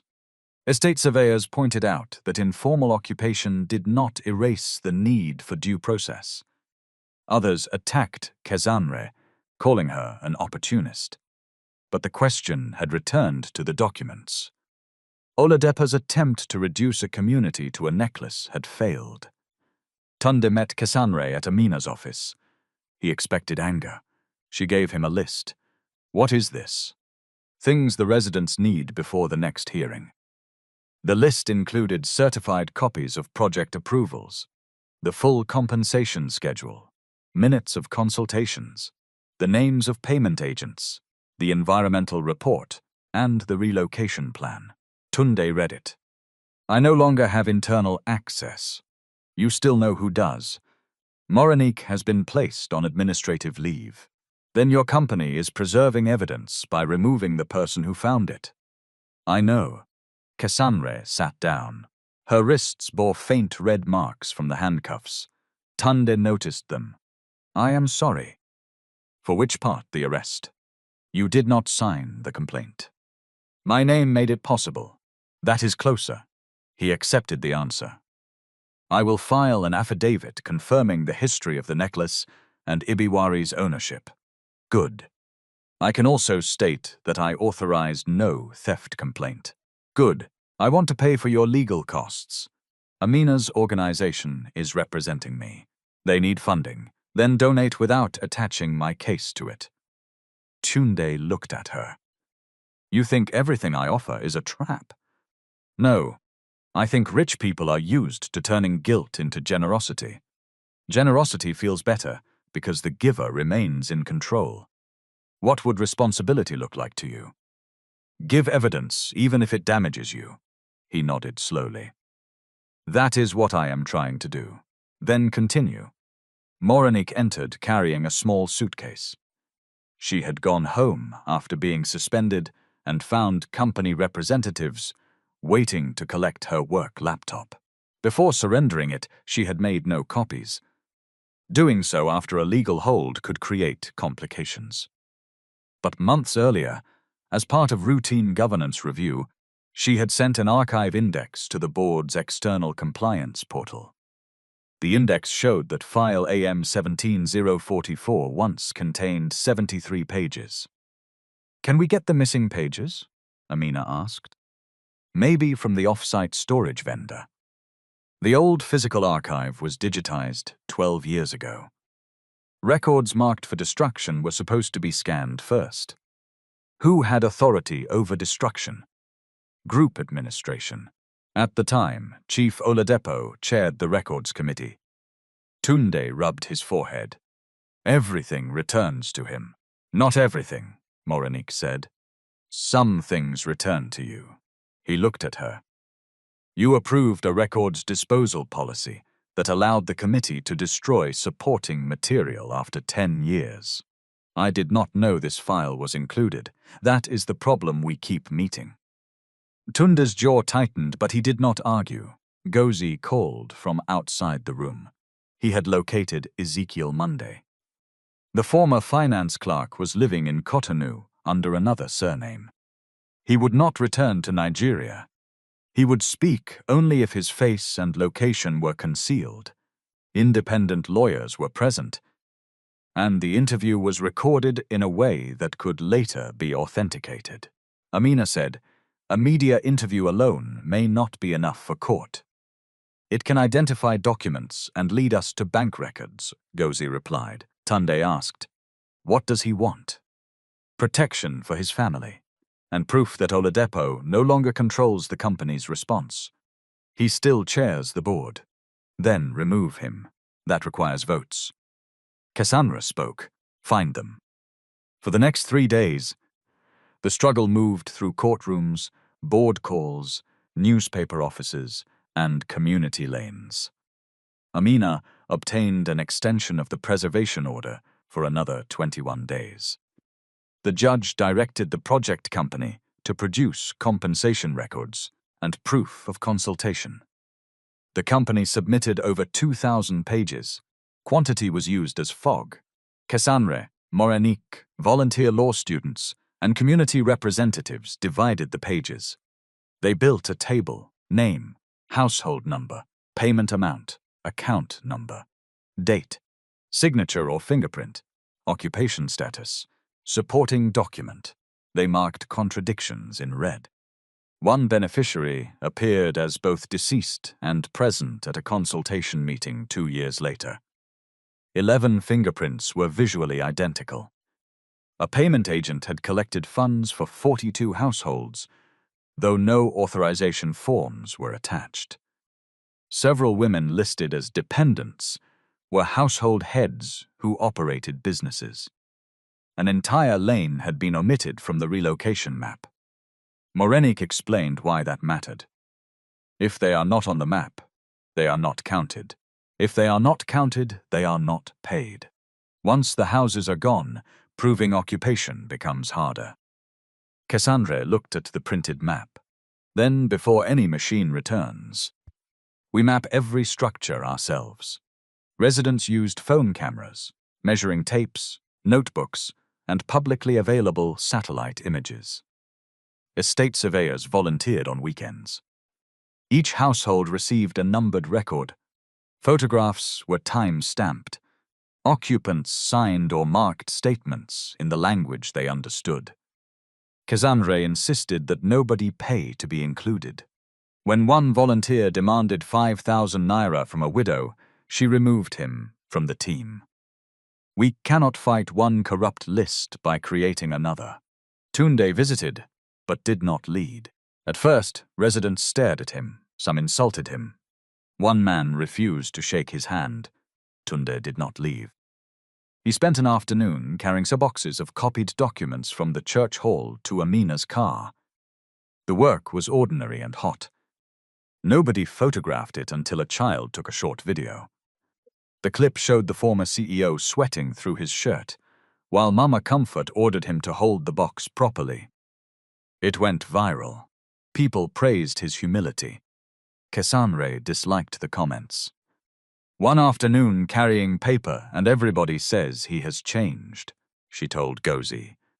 Women here have carried water for 30 years. Nobody writes about their humility. Gozi closed his laptop. Public attention likes symbols. Symbols can become another way of avoiding the work. True, but they can also keep the case visible. Cassandre looked across the hall at Tunde. He was listening while an old fisherman explained how a blocked channel had reduced the catch. Then use the symbol, she said. Just do not confuse it with justice. The off-site storage vendor responded to a court-backed preservation request. 12 boxes connected to the old acquisition had been scheduled for destruction 5 years earlier. 11 were destroyed. One had been misplaced after a warehouse flood and later moved to a recovery section. Morenik, Amina, and a court-appointed representative attended the opening. Inside were mold-stained files, payroll records, engineering drawings, and a sealed binder labeled Community Rehabilitation Accounts. The binder contained copies of payment instructions. Transfers approved for individual residents had been redirected to 4 corporate accounts. The receiving companies shared directors with an entity called Coastal Facilitation Services. One director was Oladepo's former driver. Another was the wife of the local government official named in Ibiwari's letter. The third identity was false. At the back of the binder was an internal memo from Ezekiel Monday. It stated that he had been instructed to replace beneficiary account details after community verification. The instruction came from the office of the managing director. Oladepo. Tunde read the memo in Amina's conference room. The evidence was strong. It was not yet complete. Oladepo could argue the memo was perfected, or that subordinates used his office without authority. Then, Gozi returned from Cotonou with a recorded interview. Ezekiel appeared in shadow, his voice slightly altered for public release. For legal preservation, a separate unaltered recording was witnessed by 2 lawyers and a notary. He described receiving spreadsheets from Oladepo's personal assistant. He had objected. He had been told the changes reflected payment agents, selected by community leaders. When he asked for authorizations, he was threatened with dismissal. Later, after Ibiwari began asking questions, Ezekiel copied the instructions. He saw Oladepo's assistant remove documents from her office. He also saw a draft audit revised before it reached Tunde. "Why did you leave?" Gozi asked on the recording. "Because a man followed my daughter from school. Who sent him? I cannot prove. Why speak now?" Ezekiel was silent for several seconds. "Because I told myself I was protecting my family. But every year another family lost a house, because people like me kept quiet." Tunde closed his eyes. Silence. Again, every road in the story seemed to return to silence. The board convened an emergency meeting after the binder and witness recording were disclosed to council. Oladipo arrived with 2 senior lawyers. He looked tired but controlled. "This evidence has not been tested," he said. "A frightened former employee and water-damage documents do not establish criminal responsibility." Director Chukwuma replied, "They establish enough risk to suspend you." Oladipo turned to Tunde. "This is your revenge. No, you lost your position, so you have decided to burn the institution."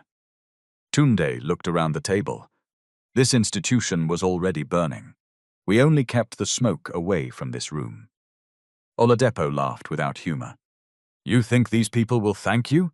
The residents? The press? That girl? When the company collapses and workers lose salaries, they will still call you a thief. Maybe. You will destroy your father's name. My father's name is not a defense to fraud. He built nothing. I built this with you, and you used that fact to make me afraid of questioning you." Oladipo's eyes became hard. "I paid your school fees when your mother had nothing. I know. I gave you your first office. I know. I stood beside you when Ibiwari left." Tunde's voice broke slightly. "You helped make sure she had to leave." The vote to suspend Oladipo passed 7-4. He was ordered to surrender access, devices, and records. He stood slowly. Before leaving, he looked at Cassandre, who attended as an observer under the court-directed stakeholder process. "You are pleased?" "No. You have taken a family disagreement and damaged thousands of livelihoods."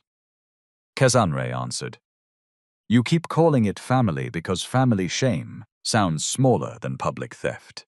Security escorted him from the boardroom. There were no handcuffs, no dramatic confession, no applause. But for the first time in decades, Oladipo walked through the building without anyone rushing to open the door before he reached it. The next morning, regulators and financial crime investigators executed warrants at 3 company offices and the homes of 2 former executives. Oladipo's lawyers issued a statement saying he would cooperate fully and denied wrongdoing. The public treated the suspension as victory. Cassandre did not.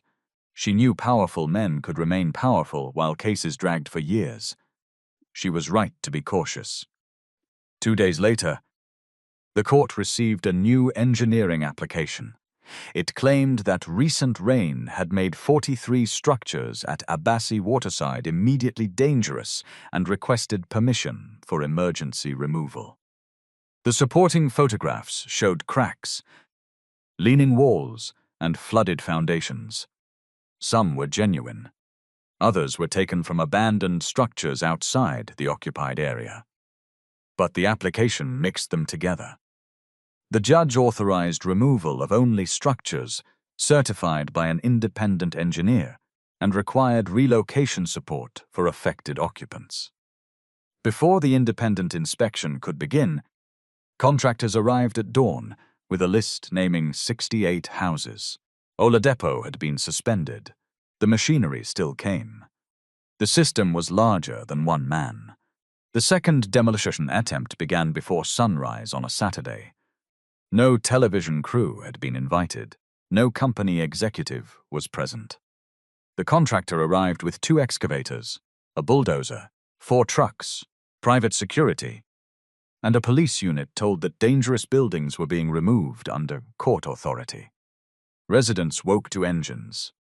Cassandre's phone rang at 5:12. It was Mama Comfort. "They are here." Cassandre sat up on the mattress in Amina's safe apartment. "Have they marked the approved structures?" "They marked my house." "Did an independent engineer inspect it?" "Nobody entered here. Move your medicine and documents. Do not stand inside." Cassandre called Amina, Morenik, Gozi, and Tunde. Then she called Edet at the community. "Start the emergency plan. Children to the church. Record the vehicle plates. Nobody should touch the machines." By the time Cassandre reached Abassi Waterside, the first excavator had pushed through a row of empty fish-smoking sheds. The contractor claimed the sheds were abandoned and unsafe. Women shouted that they still used them every week. A site engineer carried a list stamped with the project company's seal. Cassandre compared it with the court schedule Amina had sent. The numbers did not match. This list has 68 structures. The application identified 43. Updated safety assessment, the engineer replied. Where is the independent engineer's certification? He is on his way. Then you cannot begin. We have begun. A private guard moved towards her. Leave the operational area. Cassandre held up her phone, recording. State your name and company. He reached for the phone. Edette stepped forward. Cassandre shouted, Do not touch him. Edette stopped. The restraint cost him. The guard shoved him into the mud. Young men surged from behind. Cassandre put herself between them. Anybody who fights will be arrested and the machines will continue. Cameras up. Hands down. The crowd obeyed with visible effort. Gozi arrived on a motorcycle, already broadcasting live. This is Abassi Waterside, he told the camera. Contractors are removing structures under an emergency order, but residents and council say the site list exceeds what was presented to court. The contractor's representative heard him and shouted for security to create a wider perimeter. Amina arrived next. She served the site supervisor with a formal notice disputing compliance. He refused to sign receipt. She placed the papers at his feet while Gozi filmed. Service does not disappear because you refuse a pen, she said. Tunde reached the site without an escort. The police commander blocked him. Mr. Alade, you are no longer authorized to control the project. I am not here as chief executive. I am here as a director and a witness to disputed records. You must remain behind the line. A scream came from the inner lane. An excavator had struck the front wall of a block room. The structure was listed as unoccupied. It was not. Mama Comfort's older sister, Mrs. Anibiat, had entered to retrieve a bag containing insulin and blood pressure medicine. When the wall shifted, part of the roof collapsed across the doorway. Mama is inside, Comfort screamed. The excavator operator stopped. Dust filled the lane. People ran.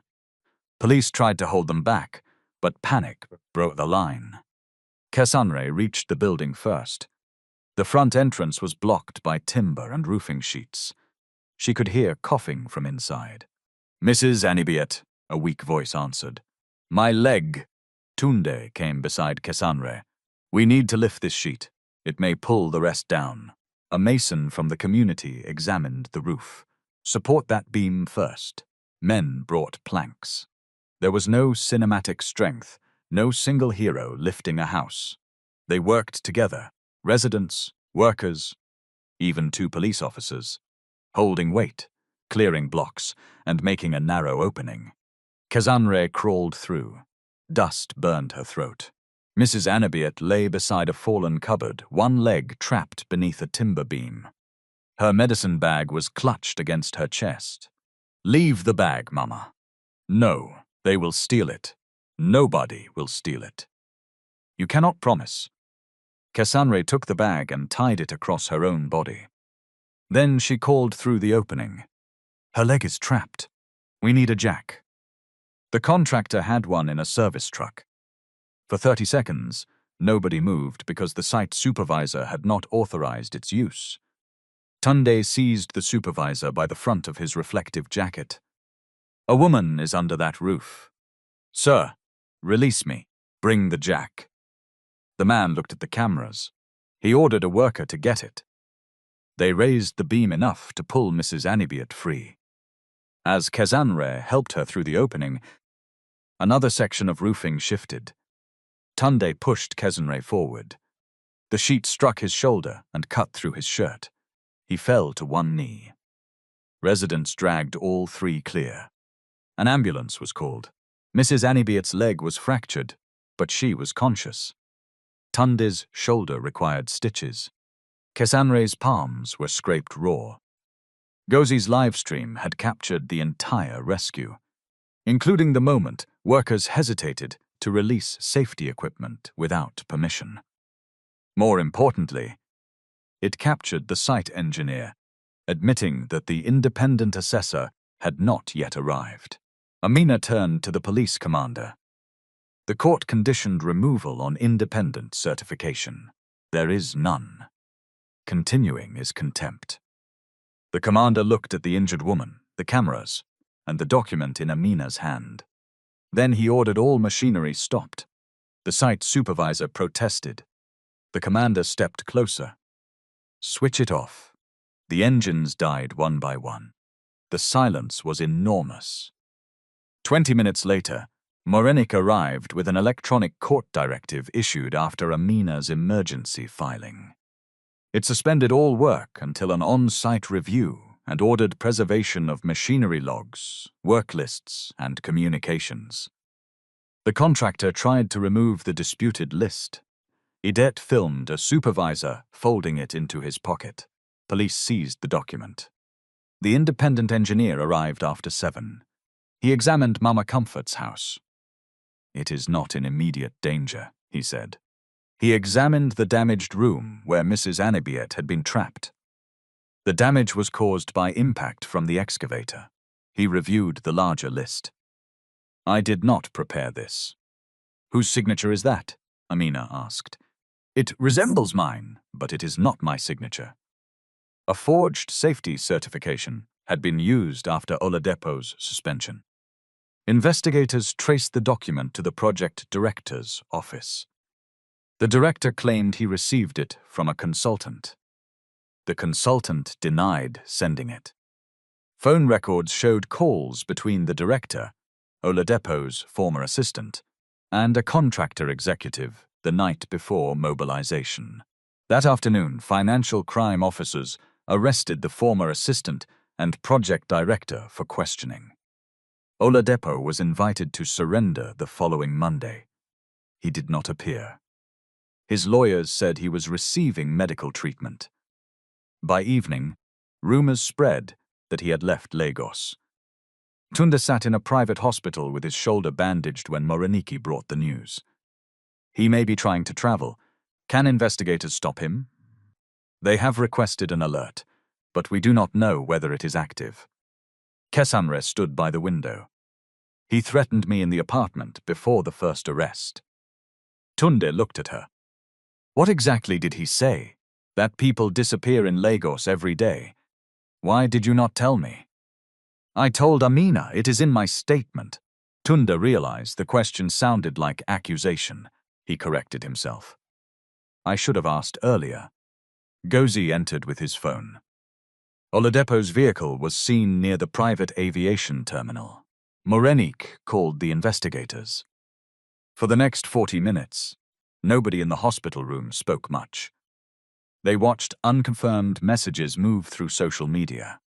A photograph of a black SUV. A video of security officers at a gate. A claim that a charter flight had been delayed. Then official confirmation arrived. Oladepo had been stopped before boarding a flight to Accra. His lawyers argued he had a scheduled medical consultation and was not fleeing. Investigators detained him under a lawful warrant connected to suspected document falsification, diversion of resettlement funds, and interference with witnesses. The news reached Abassi Waterside before sunset. Residents gathered near the community hall. Some danced. Some shouted Tunde's uncle's name. One man brought out a bottle and wanted to pour drinks. Kesanre climbed onto the same crate she had used days earlier. Listen to me. The crowd slowly settled. An arrest is not a conviction. The money has not returned. The houses are not yet secure. Mama Anibiet is in hospital. Do not allow one man's arrest to make us stop doing the work, Ede called out. But today we can celebrate small. Laughter moved through the crowd. Kesanre smiled despite herself. Small. Then tomorrow bring your documents. They celebrated small. The Hahe people felt was not because an old man had been humiliated. It came from seeing that status had finally failed to place him beyond procedure. Oladipo spent the night in custody. His expensive agbada was replaced by a plain shirt brought by his lawyer. Cameras caught him entering a vehicle without the assistants who normally surrounded him. He did not confess. He did not beg. He maintained that all decisions had been made for legitimate commercial purposes, and that subordinates had mishandled implementation. The case would take time. Reality rarely delivered justice in one speech, but his access had been removed. His accounts connected to the disputed companies were frozen by court order. The project director and 2 consultants began seeking separate legal representation. Once powerful people stopped sharing the same defense, their stories began to contradict one another. The first consultant produced emails showing that Oladipo's office had asked for backdated community engagement reports. The project director produced voice notes in which Oladipo told him to clear the visible structures before the activists create permanent facts. The former assistant admitted forwarding the family theft complaint against Casanre. He claimed Oladipo dictated it. Police records showed that details from Casanre's statement had been sent to a public relations consultant before she was released. An internal investigation identified the officer responsible. The officer was suspended pending disciplinary proceedings. For Casanre, that mattered. Not because one officer's suspension corrected the system, but because official power had used her private words to publicly brand her a liar. The consequence had to be recorded. 3 weeks later, the court ordered Aladi Meridian to disclose the complete payment trail and prohibited demolition until a lawful resettlement framework was negotiated. The company's lenders demanded governance reform. The board appointed an interim chief executive from outside the Alade family. Tunde was not restored to office. Some shareholders wanted him back after his public cooperation. Others argued that cooperation after exposure did not erase 2 decades of weak oversight. Tunde told the board he would not seek reinstatement while investigations continued. He resigned as executive director but retained a non-executive seat temporarily to support disclosure and settlement. He also placed a substantial portion of his shares into an independently administered compensation reserve. Casanre heard the announcement on the radio. Mama Comfort clapped. He has done well. Casanre continued sorting forms. He has started doing what he should have done. You do not praise anybody? I praise complete work. Mama Comfort laughed. Then nobody on earth will hear praise from your mouth. Casanre finally laughed with her. The forensic audit took 4 months. Its findings went beyond Abassi Waterside. 3 projects had used related payment agents. Community consultation records had been copied across locations.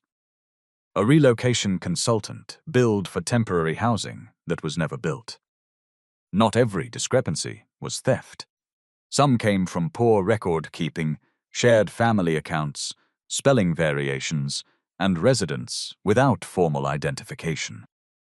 That distinction mattered. Moranik insisted the report separate proven diversion, unsupported payments, administrative errors, and unresolved claims.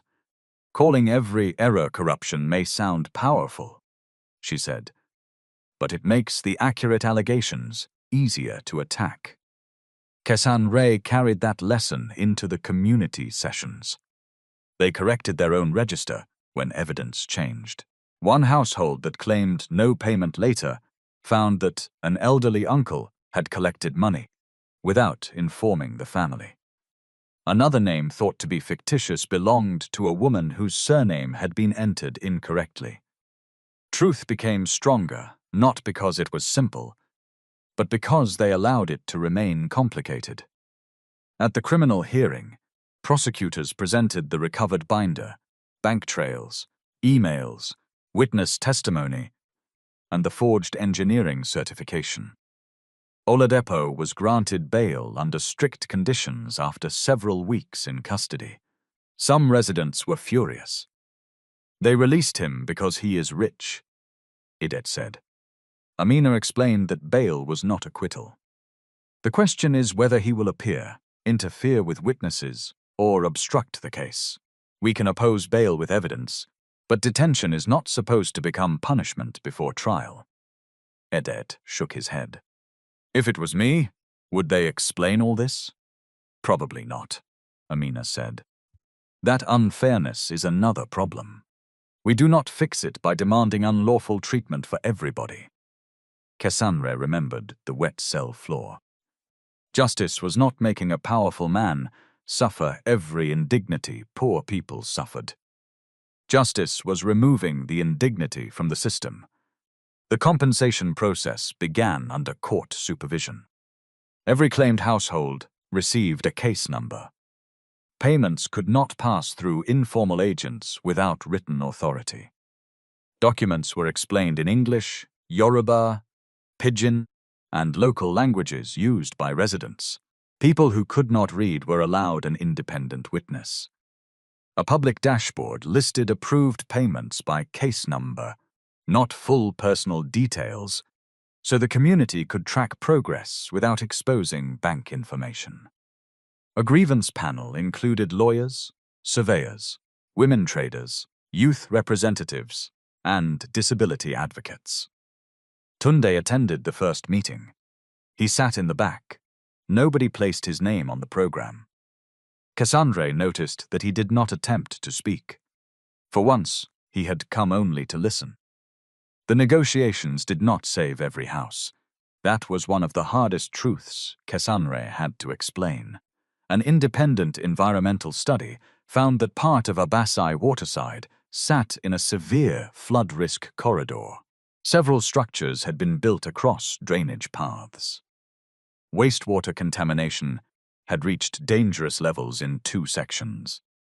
Keeping everybody exactly where they were would have sounded compassionate, but it would have left families exposed to another kind of harm. The residents did not accept the findings immediately. They said unsafe before, Mama Comfort argued. They used it to lie. Yes, Cassandra replied. That is why this study must be tested, not automatically rejected. The community hired its own technical reviewer using funds from the legal support reserve. The reviewer confirmed most of the flood findings, but challenged the proposed relocation boundary. After weeks of survey work, the boundary was reduced. Nearly half the households could remain during upgrading. Others would move in stages, not all at once. Temporary accommodation had to be ready before any structure was removed. Families with fishing livelihoods would be relocated near water access, not sent to distant estates where their work became impossible. Women who operated smoking sheds received business restart grants. Renters, who had been ignored in the first compensation plan, received relocation support even when they did not own structures. Households without complete identity documents were allowed to prove occupation through school records, utility receipts, market association records, neighbors' testimony, and dated photographs. Not every claim succeeded. Some people arrived after the dispute became public and tried to register empty sheds as homes. Cassandre refused them. A man offered her money to add 3 names to the list. She reported him to the grievance panel.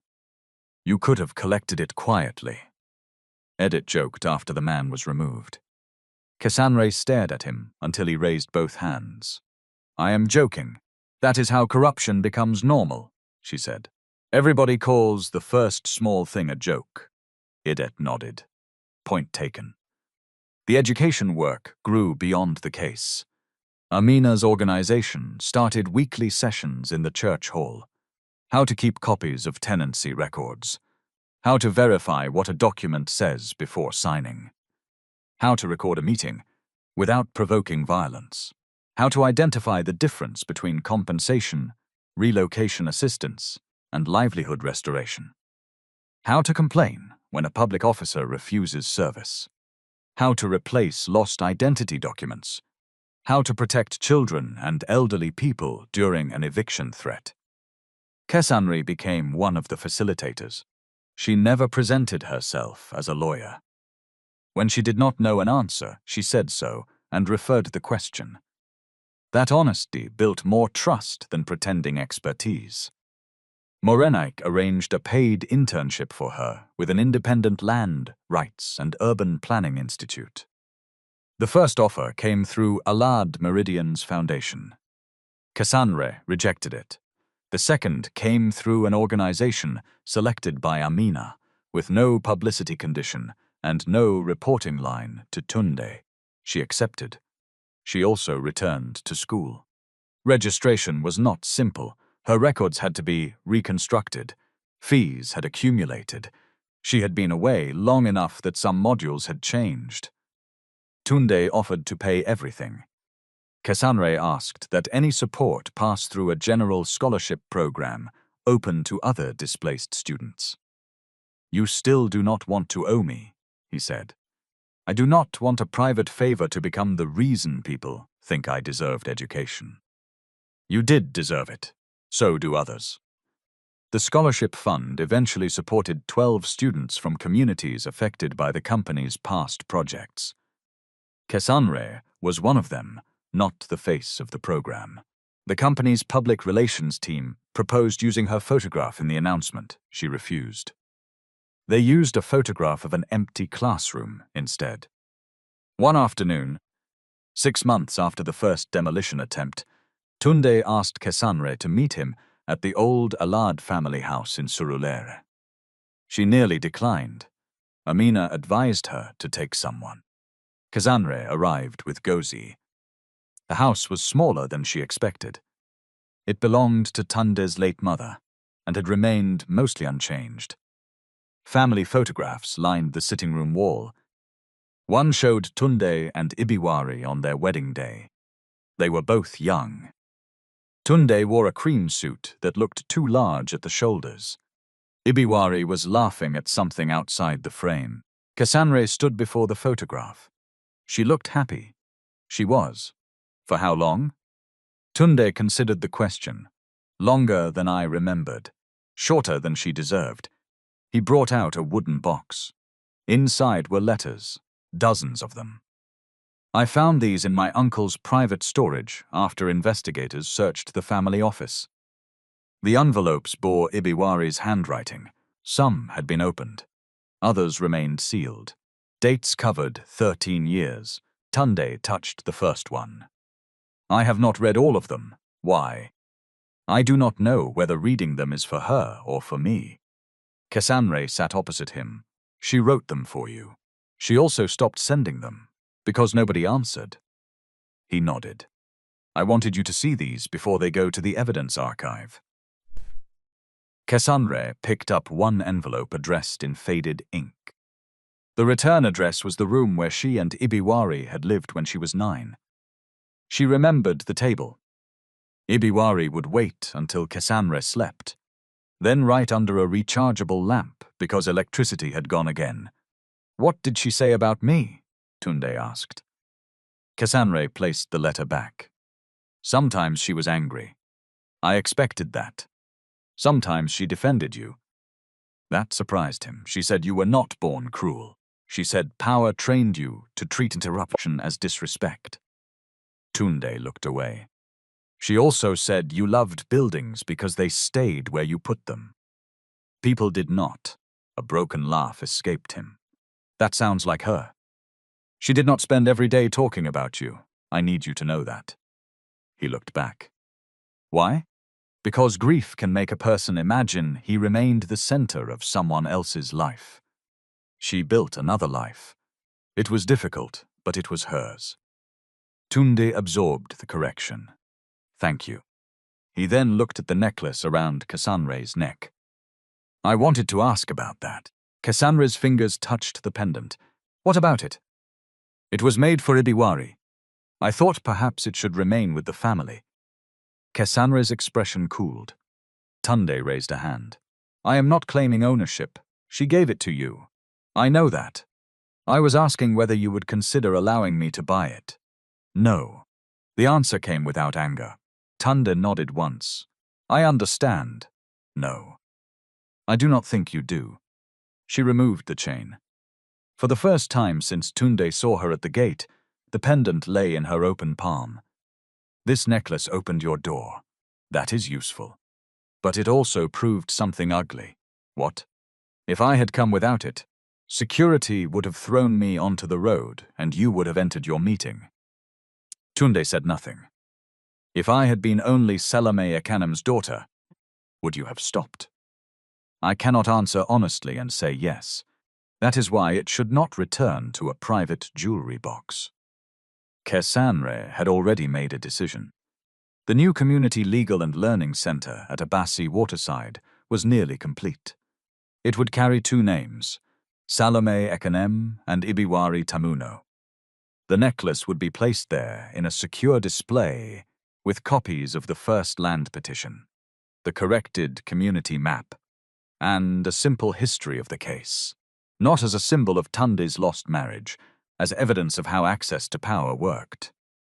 Tund listened, then he nodded. That is where it belongs. The center opened 3 months later. It was not a grand building. It had a legal desk, 2 classrooms, document scanners, locked storage cabinets, accessible toilets, a small solar backup system, and a notice board listing current land and housing procedures.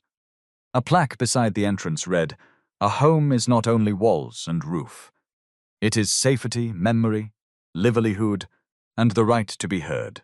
Inside, the necklace rested behind clear glass.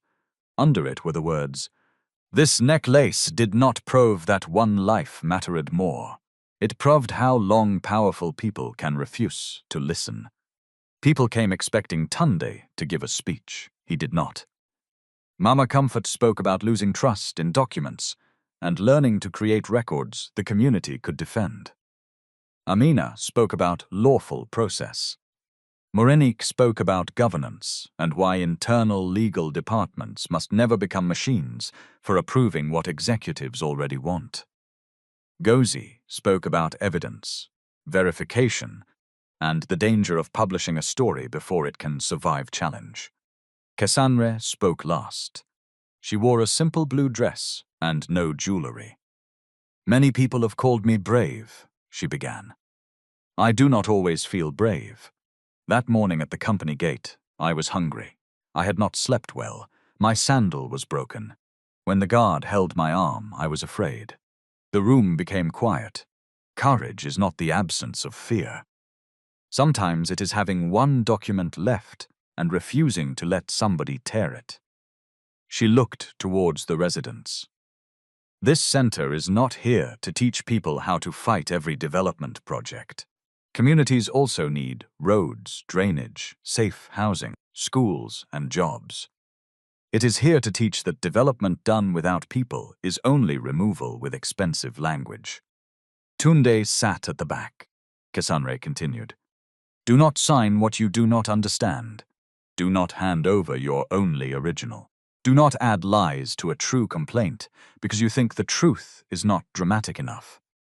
Do not allow anger to push you into violence when somebody is waiting to use your anger as evidence against you." Her eyes moved towards Tunde. "And when somebody enters your office wearing dirty clothes, do not first ask what powerful person they know. Ask what happened." The applause rose slowly, then filled the room. Tunde did not stand. He clapped with everyone else. The criminal proceedings against Oladipo continued for more than a year. Several counts were amended as evidence developed. 2 defendants entered plea agreements and agreed to testify. The court convicted 1 consultant of falsifying records.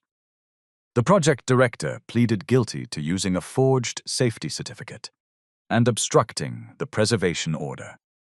Oladipo denied authorizing theft and intimidation. Eventually, the court found him guilty on charges related to conspiracy, falsification of corporate and compensation records, and unlawful diversion of funds.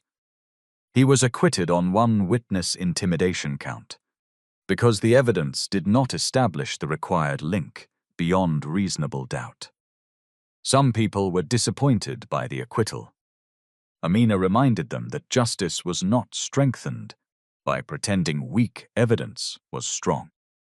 Oladipo received a custodial sentence and financial penalties. Assets traced to the payment companies were ordered recovered through separate proceedings. The judgment did not repair every life. Salome did not return. Ibiwari did not hear her name cleared in court. Families who had spent years in unstable housing could not recover childhoods, health, or lost businesses from a bank transfer. But the record changed. The official record now stated that community funds had been diverted, that consultation documents had been falsified, that Ibiwari's warning was not the bitterness of a failed wife, that Cassandre had not stolen the necklace. That mattered because lies become history when nobody corrects the file. Tunde appeared before shareholders after the judgment. He did not ask to return as chief executive. He supported changes requiring independent review of large displacement projects, direct board access for whistleblowers, public disclosure of resettlement frameworks, and conflict of interest rules for family-controlled committees. He sold one of his luxury properties and added the proceeds to the remediation reserve. Critics called it image repair. Perhaps part of it was. Human motives are rarely clean. Cassandre did not require perfect motives before accepting useful reform. She only required that reform be measurable. How many claims have been paid? How many remain? How many displaced families entered temporary housing before removal? How many complaints were resolved? Who audits the numbers? Whenever Tunde spoke in moral language, she brought him back to data. He began to appreciate it. One evening, nearly 2 years after the morning at the gate, Tunde visited the center without notifying anyone. A class was in progress. Cassandre stood before a whiteboard, explaining the difference between an attendance sheet and a consent form. Your presence at a meeting does not automatically mean you agreed to every proposal, she told the group. But read the heading before you sign, because sometimes one paper is presented as another. Tunde waited outside until the class ended. Cassandre found him by the necklace display. You came alone. I am learning. What do you need? He smiled faintly. You always ask that as if I am another claimant. Everybody comes with something. I came to return this. He handed her a thin folder. Inside was the original design sketch for the necklace. Ibiwari had drawn the 2 hands and small house. Beneath it, she had written the words later engraved on the back. No home is truly built until every life inside it is respected. Cassandre looked at the sketch for a long time. Where did you find it? Among the letters. She opened the display case with the center administrator's key and placed the sketch beside the necklace. Tunde watched her close the glass. I spent years thinking I lost Ibiwari because she betrayed me, he said. Then I thought I lost her because my uncle deceived me. Both stories allowed me to remain innocent, and now I think I lost her because when truth became inconvenient, I asked whether she was loyal instead of asking whether she was right. Cassandre leaned against the display. That is probably closer. Do you think she would forgive me? I cannot speak for a dead woman. The answer hurt, but it was honest. Cassandre added, she wanted the records opened. You helped open them. That does not rewrite what happened between you. I know. You ask, what to do now? Yes. She looked towards the classroom, where residents were stacking chairs. Next time somebody without clean clothes enters your office, listen before asking what they want from you. Tunde nodded. And after listening, check the evidence. he laughed softly. Of course. They walked outside. The upgraded drainage channel ran along the main path. Some original houses remained, reinforced and connected to sanitation lines. Farther away, new low-rise housing blocks stood on safer ground. They were not mansions. There were complaints about water pressure, maintenance fees, and allocation delays. Life had not become perfect. That was another sign the change was real. Children played football beside the center. Mama Comfort sold smoked fish from a new stall. Edette worked with the community mapping team and still argued too loudly during meetings. Morenik had left Alad Meridian to build a governance advisory practice. She trained legal teams to recognize when protecting an organization required confronting its leaders. Gozi's investigation won awards, but he continued visiting because the implementation story mattered more than the scandal that attracted cameras. Amina kept filing motions whenever deadlines slipped. Cassandre completed her degree with strong results and began postgraduate training in housing policy and land administration. Nobody made her a CEO. Nobody discovered that she was secretly wealthy. She did not marry into the Allard family. Her victory was more demanding than a fairy tale rescue. She recovered her name. She finished her education. She helped people create systems that did not depend on the mood of one powerful man. And Tunde learned that redemption was not a moment when the public applauded him.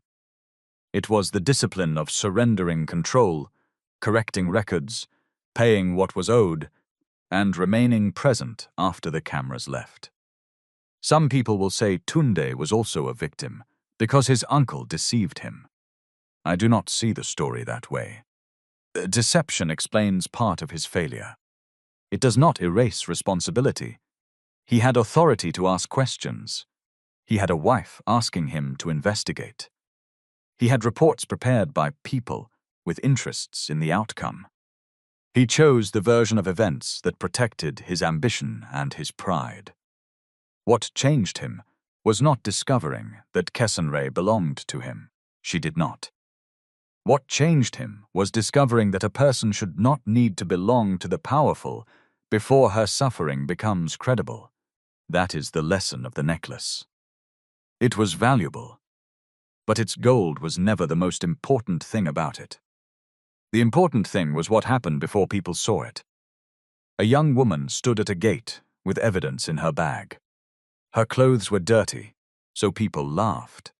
She had no address, so people treated her as if she had no identity. She had no title, so people assumed she had no knowledge. Only when a rich man recognized something around her neck did the doors open. Respect should have opened those doors first. A human being does not have to be a CEO's daughter, a billionaire's relative, a useful witness, or the owner of an expensive object to deserve safety and attention. Dignity is not a reward for people who can prove their value to us. It is where every honest conversation should begin.